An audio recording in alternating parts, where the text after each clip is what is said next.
Hi everyone, Eric at Retro Handheld Guides, and today we're going to be taking a look at Nintendo 64 emulation on the TrimUI Smart Pro. N64 emulation on this handheld, unfortunately, is a very hit or miss experience.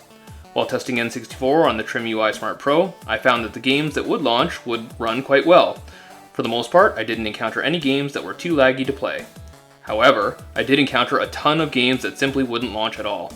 Regardless of the core and settings I tried, many of the games would simply fail to start.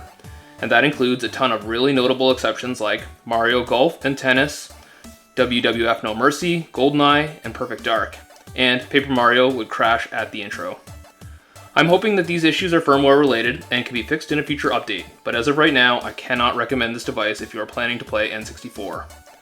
If, at some future date, an update is released that fixes the crash issues with N64, I believe that many of these games will likely run quite well. But until that time, it seems that we are quite limited in terms of the games that can be played from the N64 library. So, with that in mind, let's take a look at some gameplay for those games that I did manage to launch for N64 emulation on the TrimUI Smart Pro.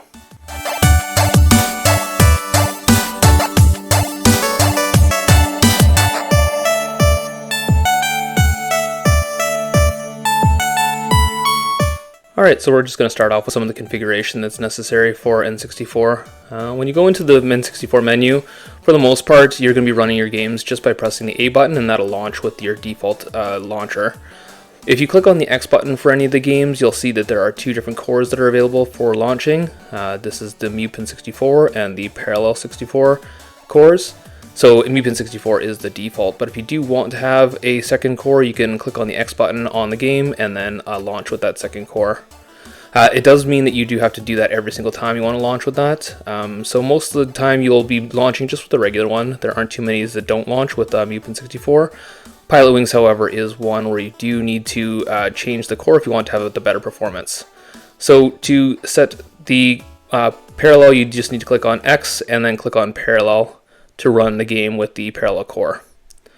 Now, the parallel core has a couple of different graphics plugins. You can configure those with the RetroArch menu. If you click on the menu once you're in game, go down to the advanced menu. From here, this is the RetroArch.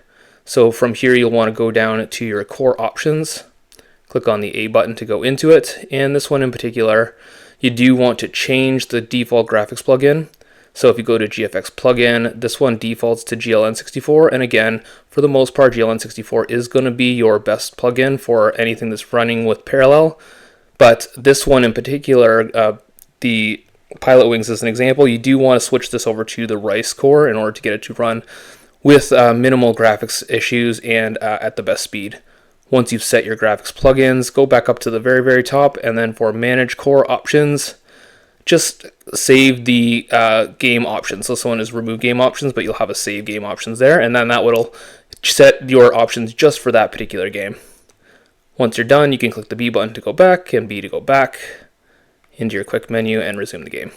So that's how you're going to be setting your cores for your parallel plugin and how to access the RetroArch menu. But for the most part, you won't need that for many of the games, as they will run just fine with emupin 64 Plus. One configuration I found that will help you out considerably with N64 and sometimes in PSP is the ability to set your function key at the bottom. So when you get your new TrimUI Smart Pro, you'll see that at the bottom there is a function key. It doesn't really label anything, but what you want to do is when it's over to the left, it does mean that it is off, and then when you push it to the right, it is on. Now, with the newest firmware, this allows you to actually set the function key to a specific thing. So if you press your bumpers to go over to the apps and go into the function key setting, from here you can actually define what do you want the function key to do. And for some of those harder to run things like PSP and for N64, what I've actually done is set my function key to the CPU performance mode. So you just turn that on. You can actually set this to multiple things if you wanted to. So as an example, CPU mode, plus turn the LED lights off if you want. So that's a couple of different things you can do, and this will allow it to overclock the CPU for those games. Now, obviously, overclock CPU does take more batteries, and so if you wanted to turn that off, you can just flip your function key off. Otherwise, setting this on and then leaving your switch toggled on will increase the performance by overclocking the CPU for those particular things that you want to run at a higher speed. So that's another little tip for you for using N64.